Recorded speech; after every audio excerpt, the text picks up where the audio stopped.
ঢাকা এবং পাঁশকুড়া এই অঞ্চল এই দিকে সব এদিকে জলটাকে দেখাও কিভাবে জল যাচ্ছে। এক্ষুনি সব তোমরাও ডুবে যাবে, এক্ষুনি সরে যেতে হবে। এইটা কালকে রাত্রে এই জলটা আবার ছেড়েছে নতুন করে ছেড়েছে এই জলটা। আজ দুটো পর্যন্ত উদয়নারায়ণপুর, আমতা, পাঁশকুড়া অনেক জায়গা আমরা কন্ট্রোল করলেও এই জায়গাগুলো ডুবে যাবে। আমি বলবো ডিএমকে এক্ষুনি এখান থেকে লোক শিফট করাতে। দুই হচ্ছে যাদের কাঁচা বাড়ি ভেঙে গেছে তাদের লিস্ট আমাকে দিতে। তিন হচ্ছে যাদের জমি নষ্ট হয়ে গেছে, শস্য নষ্ট হয়ে গেছে, সরো জলটা দেখতে দাও, জলে ডুবে যাবে এক্ষুনি। কৃষি জমি যাদের আছে বা শস্য আছে তারা চিন্তা করবেন না, তারা শস্য বীমার টাকা পাবেন শস্য বীমার টাকা। আপনারা যতদিন বাড়ি ফিরতে না পারবেন সরকার রিলিফ দেবে, আপনাদের যা সাহায্য করার করবে। এটা ঝাড়খণ্ড জল ছেড়েছে এবং ডিবিসি কেন্দ্রীয় সরকারের সংস্থা আমার মনে হচ্ছে 4 লাখ কিউসেককে ছাড়িয়ে গেছে, যা কোনোদিন জীবনে হয়নি। কারণ আমরা 5 লক্ষ পুকুর কেটেছি, আমরা 500 কোটি টাকার চেক ড্যাম করেছি, আমরা কপালেশ্বর কেলেঘাই প্রোগ্রামের মধ্যে দিয়ে অনেক এলাকাকে সেভ করেছি। ঘাটাল মাস্টারঘাট প্ল্যান যেটা পড়ে আছে 10 বছর ধরে, সেটাও আমরা ডিপিআর তৈরি করছি, আগামী 2 বছরের মধ্যে করে দেব। কিন্তু তা সত্ত্বেও যদি এই রেটে জল ছাড়ে আর ডিবিসির জল ধারণ ক্ষমতা এখন মাত্র 36% এসছে, কেন কেন্দ্রীয় সরকার ডিবিসি ড্রেজিং করবে না, ডিসইনফেকশন করবে না? ডিবিসির জলে কেন বাংলা ডুববে আমি জানতে চাই, আমরা কৈফিয়ত চাই। ফরাক্কায় ড্রেজিং করে না, বাংলা ডোবে, বিহার ডোবে। আর ডিবিসি ড্রেজিং করে না, বাংলা ডোবে, বাংলায় জল ছেড়ে দিয়ে ঝাড়খণ্ডকে সেফ রাখে। এটা তো ঠিক নয়।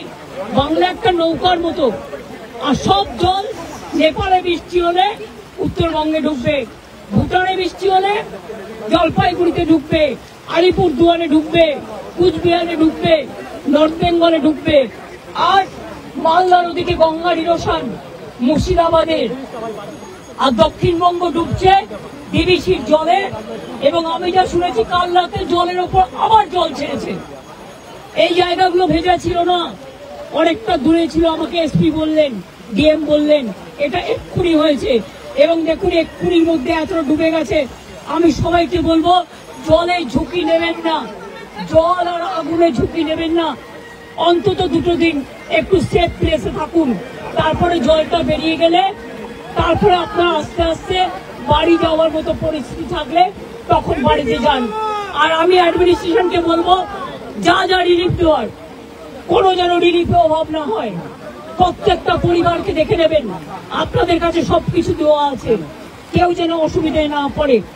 আমি মিদনাপুর পশ্চিম, হুগলি, হাওড়া এবং হাওড়া যাবো আমি এবার, মেদিনীপুর পূর্ব ঘুরে যা দেখলাম তাতে আমি সত্যি শঙ্কিত। ডিবিসির সাথে আমরা ফার্দার কোনো সম্পর্ক রাখবো কিনা আমাদের সন্দেহ আছে। আমি সব সম্পর্ক কাট আপ করে দেবো যদি মানুষকে এইভাবে ডোবায়। মানে পুরো চক্রান্ত, মানে এটা পূর্ব পরিকল্পিত এবং এটা পরিকল্পিত বন্যা।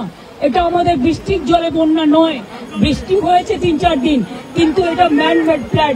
আমি আবার আপনাদের বলছি, আমি এখানে যারা আছেন এই দেখুন কতটা ভরে গেল আপনারা থাকতে থাকতে। আমি আপনাদের অনুরোধ করব সরে যান এক্ষুনি মানুষকে নিয়ে।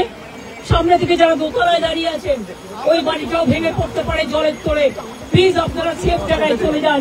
জল কিন্তু 8 ঘন্টার মধ্যে ডুবিয়ে দেয় সব, আগুন যেমন হু হু করে ডুবিয়ে দেয়। আমরা পাঁশকুড়া থেকে, আমি ডেবরাতেও জানি হয়েছে, ডেবরা আমি দেখতে দেখতে এলাম।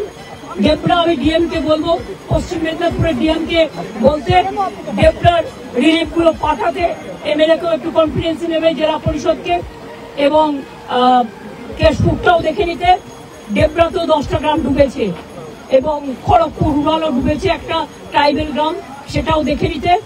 এবং পাঁশকুড়া যেটা ডুবেছে সেটাও দেখে নিতে। কোন রকম জাতের লোকে না বলতে পারে যে আমি রিলিফ পাইনি। আমি কিন্তু ডাইরেক্ট ডিএম দের দায়িত্ব দেব এবং এসপিদের। এটা দেখার জন্য। খরচা করুন, মানুষকে দিন, তাতে যা লাগবে কোনো অসুবিধা হবে না। আমি এখন যাচ্ছি উদয়নারায়ণপুর আমটাকে অ্যালার্ট করতে, কারণ ওখানকার অবস্থা খুব খারাপ। আপনারা যেতে পারেন, একদম গায়ের জন্য করছে না। আমি তো 10 বছর ধরে ফাইট করছি, আজকে আমি 13 বছর ধরে দেখছি।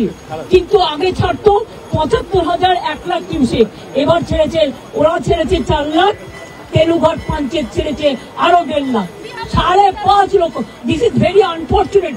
I do not know why central government is not this dredging for DBC.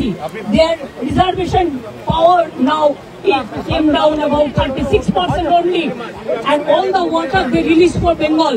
Why Bengal will be man-made flooded because of central government irresponsible activities? I am sorry, this is not Bengal water.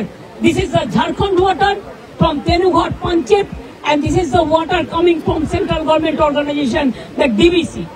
সতর্ক করছেন, বলবো উদাসীন, বারবার সতর্ক করছেন আপনি। এটা নিয়ে বড় আন্দোলনে যেতে হবে, এটা নিয়ে আমরা বড় আন্দোলনে যাবো।